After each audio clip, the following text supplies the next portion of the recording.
Hello, thank you very much for joining me in this presentation at this difficult time in the afternoon, so I'm really pleased to be with you. First of all, what is LOreal? Okay, probably some of you know what is LOreal, the company, but I want just to make a short reminder. We have a century of history, and we are the first beauty pure player in the world. And this is a very important thing because our competitors are not pure players. We only operate in the beauty sector and we don't want to expand to other sectors. And this is a really good competitive advantages for being one of the first, being the first beauty player in the world. We have 34 international brands. We operate from the luxury circuits to the mass market, but also we operate in pharmacies, probably brands such as Vichy in the dermocosmetics sector. We also operate in the professional salons with Kerastase, and in the luxury we have brands such as Lancôme, Biotem, Yves Saint Laurent, and in mass market, L'Oreal Paris, Garnier, Maybelline, okay? We are focused, as I said, only in the beauty sector, taking care of the hair care, hair color, the skin, sun protection, makeup, and also fragrances. I'm going to share with you a video, what we are doing in digital. What is L'Oreal from the point of view of digital? So enter the video, please.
So focusing in our topic,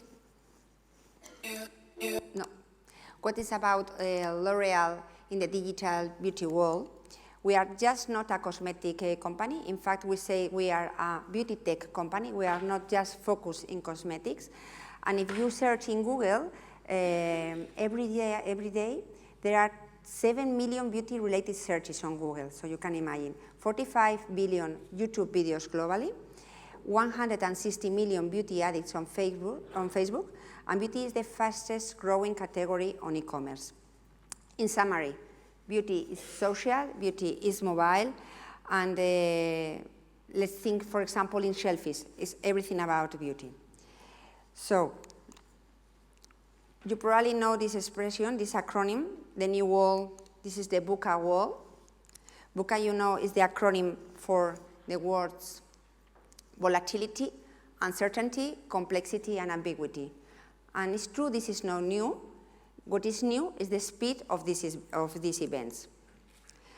This is the symbol of change in the Chinese culture. We like to see VUCA like the Chinese culture. Why? Because they see this like a threat and opportunity. And this is the way we look at the things and we embrace things in L'Oreal. We like very much this statement from Abraham Lincoln: the best way to predict the future is to create it. And this is what we are doing in L'Oreal. So let's go to the topic. What about L'Oreal disrupting the beauty world through technology? Yesterday, some of our colleagues that they are sitting here shared most of the trends that they are affecting the consumer for the following 2-3 years, Some of them are impacting directly to the beauty industry, and some of them may can think that we will not. But we think as long as they impact the mankind, the people, we are sure it will affect the beauty industry as other industry. So we have the IoT. I will explain you an example how we are dealing with IoT in L'Oreal. You know that it's not the same of virtual reality as augmented reality, how we are working with augmented reality, voice, artificial intelligence, mobile always, you know, all the consumers are hyper-connected. Autonomous cars, even you will think it's not relevant for the beauty industry, but we think it's going to be. Robotics for sure, blockchain, some people were explaining about how blockchains work in the world now. Wireless power, quantum computers, so imagine, we even don't know how the algorithms are working now. It's very difficult for companies such as L'Oreal when we have to negotiate with Google. Now with the quantum computer, it's sure the algorithms are going to change. So, you know, we need to be prepared for that. 5G is already now in our lives. And 3D printing, you know, 3D printing, we know you can print even houses, but we are thinking, what about if the people print their own lipsticks or shadows? What is the paper, what is the role, no? What is the role of L'Oreal there? So let me share with you, firstly, let's talk about our experience in IoT, Internet of Things. Okay, we noticed that consumer journey has changed, and we need more and more to improve consumer experience in different channels. We started with the dash button that you probably all know, but it's true that it was not very successful for us. It's not the type of category that really works well with this technology. But it opened an eye for us to start with other a test and learn methodology.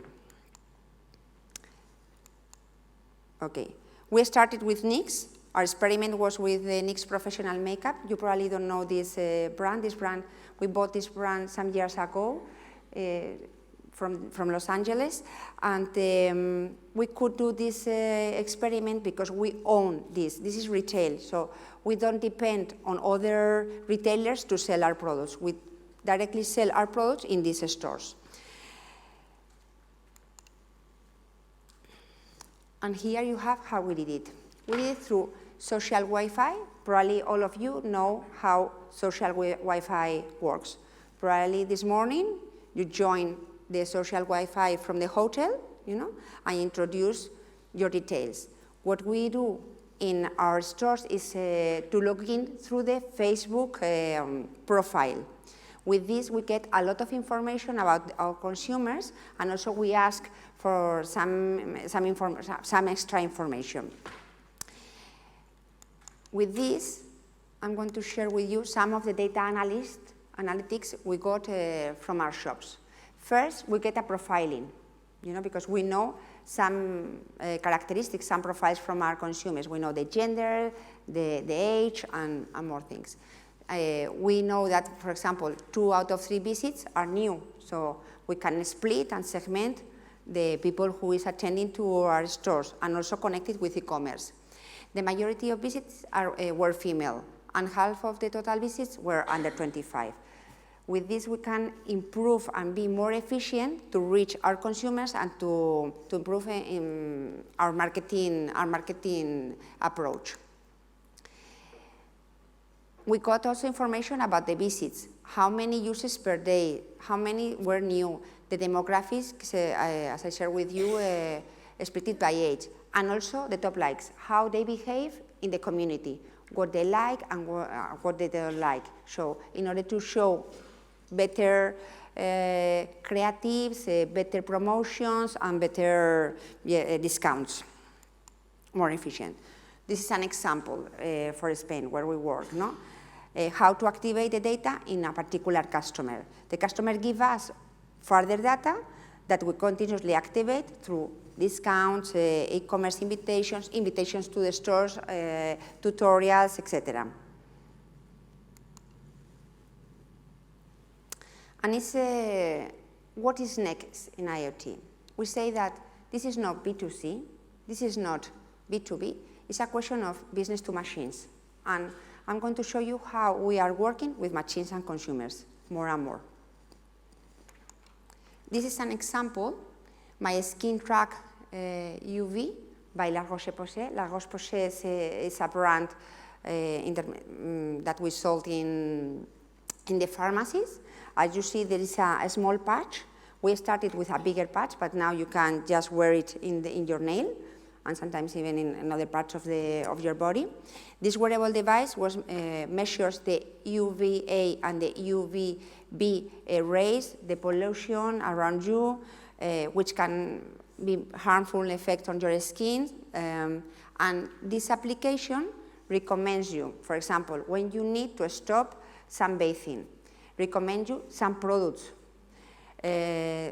Also recommend you if you need to go to a doctor, so we interact much more with the consumers, and also we understand better the preferences of the consumers when we are offering, for example, a product at the level of the degree you want to put in the sun protections, and we can activate later. This is the same thing with Vichy, another dermocosmetic brand, a skin consultant with artificial intelligence. It reads your skin and get information from that. So it's really very personal information from hundreds, thousands and thousands of people, So we can also recommend products, visits to a doctor, to work with the dermatologists, etc. The same we did with a luxury brand, Lancôme, and another category, in this case, makeup. For women it's very difficult to find the exact tone, the exact shade of your skin in a makeup. So with this small machine, you get the information and you can recommend this base. And one thing that is very important with this, more than important, it's very relevant with this foundation, is also a question of stock in trade. Normally you cannot have in a shop like 80 shades, because it's impossible, and some of them they are sold very quickly, and others you never can sell them. But if you have like a base of foundation and you just add some drops to adjust to your skin, we save in this part. You don't need so much stock, so you facilitate to the shop to have this foundation. So efficiencies in stocks and logistics. Next one, augmented reality. We have also made innovations with augmented reality. This is the Modiface app. There was a myth that related with e-commerce that you cannot buy things that you cannot try them on. So if I cannot try a lipstick or as a foundation, I will not buy this in e-commerce. So as we need to enter in e-commerce quickly, we need to eliminate this barrier, and we did so. We started, just to share with you also failures, we started 4 years ago with another app called Makeup Genius. Maybe you don't know them, but it's true, it was not so natural, it was a little bit artificial, like if you put a mascara on your face. So as we are not we are not a tech develop company, we went to Canada and we make an agreement with the company Modiface to buy this app, and now it's part of the group. So you can try, as you can see, and you can download this application. So as you can see, it's quite real. So you can try the products before buying. And not only, you also have a beauty advisor, can advise you if the tones and shades are really good for you. So another advance, and it's not a question of only giving a better service and better product, but also getting information from our consumers. With this, we know exactly which colors can be on fashions. We can learn from the looks that they are more successful. So all this information we use for becoming better and better company in beauty. The same example with the hair, modify app for the hair color, where we decrease the risk, People, one of the main barriers that we investigate, for example, in focus group, people are scared of dyeing their hairs at home because they don't know what is going to happen. So with this, maybe you can have an idea before you try them on, And what about voice? Okay. We started typing, followed by clicking, swiping, and now is the era of the voice, the era of the speaking, and we need to use this and to incorporate this in our lives. It's true that the penetration of the voice Google Home, Alexa, is not very high still in our homes, but we know it's going to increase. So we need to position our products on these tools. And combining with the artificial intelligence, I'm going to share with you the technology that was presented, and maybe some of you have already seen the last Google Congress. You will see.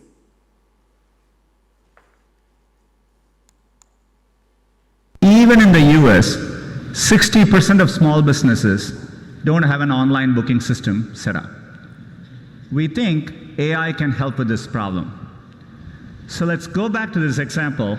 Let's say you want to ask Google to make you a haircut appointment on Tuesday between 10 and noon. What happens is the Google Assistant makes the call seamlessly in the background for you. So what you're going to hear is the Google Assistant actually calling a real salon to schedule the appointment for you. Let's listen.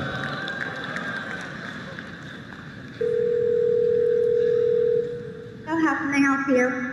Hi, I'm calling to book a women's haircut for a client. I'm looking for something on May 3rd. Sure, give me 1 second. Sure, what time are you looking for around? At 12 p.m. We do not have a 12 p.m. available. The closest we have to that is a 1:15. Do you have anything between 10 a.m. and 12 p.m.? Depending on what service she would like. What service is she looking for? Just a woman's haircut for now. Okay, we have a 10 o'clock. 10 a.m. is fine. Okay, what's her first name? The first name is Lisa. Okay, perfect. So I will see Lisa at 10 o'clock on May 3rd. Okay, great. Thanks. Great. Have a great day. Bye.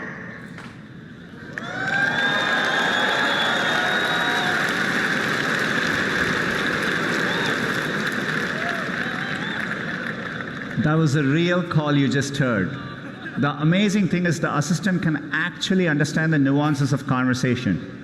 We've been working on this technology for many years. It's called Google Duplex. It brings together all our investments over the years in natural language understanding, deep learning, text-to-speech. By the way, when we are done, the assistant can give you a confirmation notification saying your appointment has been taken care of. Incredible, no? Isn't it? Yeah. So, but this is real, and it's going to be now. It's true, it's quite expensive.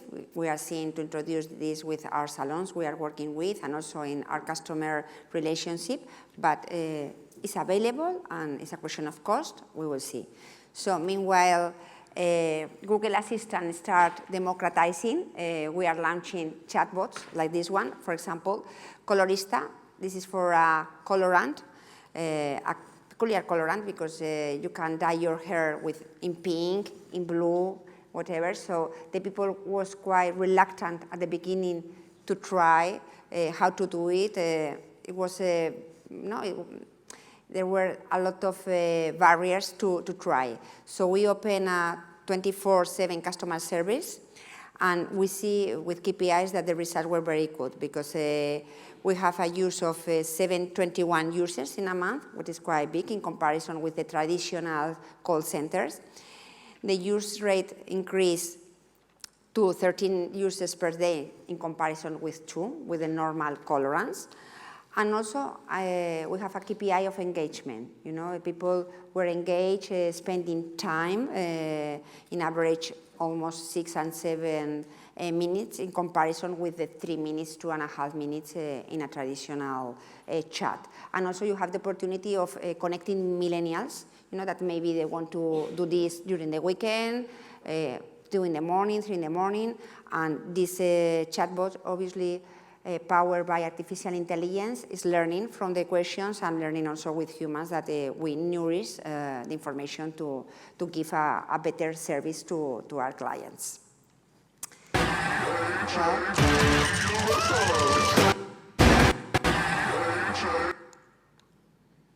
The main conclusions and advice I would like to share with you is in L'Oreal we have a data collection obsession. You know, it's our next competitive advantage. At the beginning I told you the competitive advantage of L'Oreal is to be just in the beauty sector and also operate in all the circuits, looks and mass market, etc. But now we know that the competitive advantage is to collect data, you know, but you need to give something in reward. So data collection obsession to personalize services for consumers, creating effective on and offline experience, no? To increase the Ropo experience. And also, speaking about the go-to-market, we are looking for disintermediation. We know this is difficult, but it will change the rules of the market and the business. Now we are very dependent on our retailers, obviously Carrefour, Auchan, etc. No? They have the power, and if they don't want to sell our products, we cannot do anything. But now in the digital, we are much more advanced than them. So now the rules and the balance is in the other side. I have a lot of traffic to my websites, so I can, the negotiation now it changed. So we are working in this to strengthen relations with consumers. And for ending my presentation, I just want to finish with a statement from our CEO, Jean-Paul Agon. He always saying that one of our greatest strengths of L'Oreal is that we never stop challenging and reinventing ourselves. At the same time, we remain focused on our basics, a clear mission, beauty for all. Thank you very much.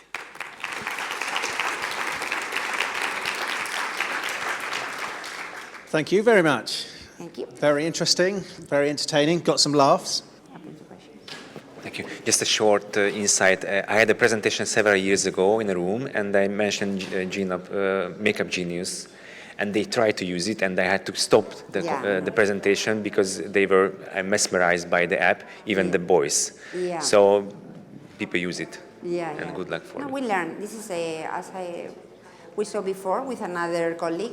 It's a test and learn thing. We have a test and learn philosophy inside of the company, and we know this is the only way we will go further, you know. So exactly. That's why I wanted to share not only the things that we are doing well, but also the things that we did not so well in the past, but make us to look for better solutions. Thank you. Have other people in the room used that? Yeah?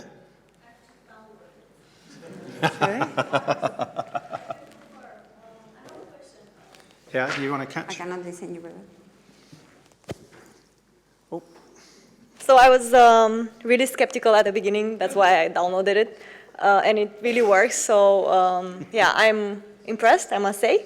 I was wondering if you have already any statistics. What is the scale of this trend or of this app? How many users you have currently? How often they use it? And yeah, any kind of insight. The application, you mean? Yeah. We are starting.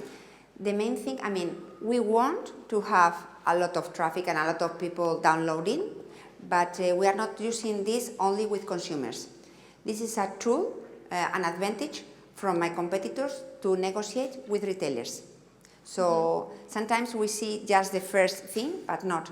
For us, it's more important that it's a negotiation with retailers, because you know we work the sell-in and the sell-out after. But if I don't convince my retailers, I'm not going to sell anything, you know. So I'm giving this as a competitive advantage to some selected retailers. perfumeries. So it's not a question only with consumers, but also with retailers. Any other And when I questions? mean retailers, I mean offline and online. For example, the first client is Amazon. You can find it in Amazon. Obviously, as I told you, one of the myths of selling beauty is you need to try it, but it's not so true. To tell you the truth, it's true that some people need to try, for example, a lipstick to buy it, but we realize that not. For example, we started with Knicks. Knicks, we have now our own stores, but we started in e-commerce. The people buy sometimes what influencers says, even they don't try it. It's just the orange, purple, now it's on fashion, I buy it.